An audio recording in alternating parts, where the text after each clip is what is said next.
एक टोकरी भर मिट्टी। किसी जमींदार के महल के पास एक गरीब अनाथ विधवा की झोपड़ी थी।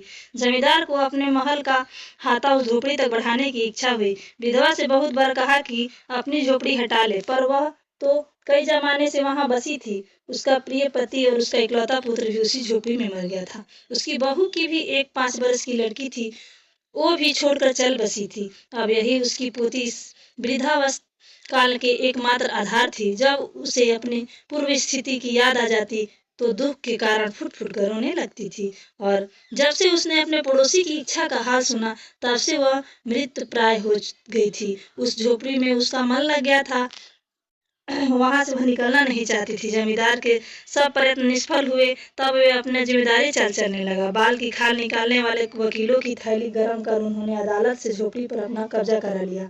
विधवा को वहां से निकाल दिया। बेचारी अनाथ तो थी ही, पास पड़ोस में जाकर कहीं रहने लगी। एक दिन श्रीमान उस झोपड़ी के आसपास टहल रहे थे और लोगों को काम बतला रहे थे कि वह विधवा हाथ में एक टोकरी लेकर वहां पहुंची। श्रीमान ने उसको देखते ही अपने नौकरों से कहा कि इसे यहाँ से हटा दो, पर वह गिड़गिड़ा कर बोली, महाराज, अब तो यह झोपड़ी तुम्हारी ही हो गई है, मैं उसे लेने नहीं आई हूँ।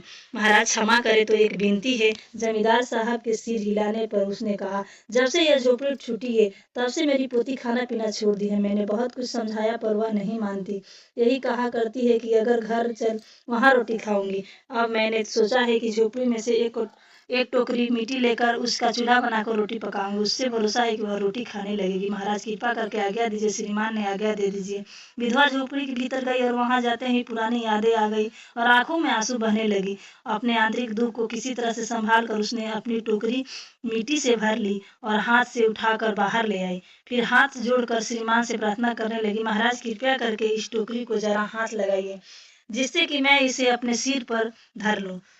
जमींदार साहब पहले तो बहुत नाराज हुए, पर जब वह बार बार हाथ जोड़कर बोलने लगी और पैर पर गिरने लगी तो उनके मन में कुछ दया आई और किसी नौकर से ना कहकर अपने आप स्वयं टोकरी को उठाने आगे बढ़े। ज्यों ही टोकरी को हाथ लगाकर ऊपर उठाने लगे, त्यों ही देखा कि यह काम उनकी शक्ति के बाहर है।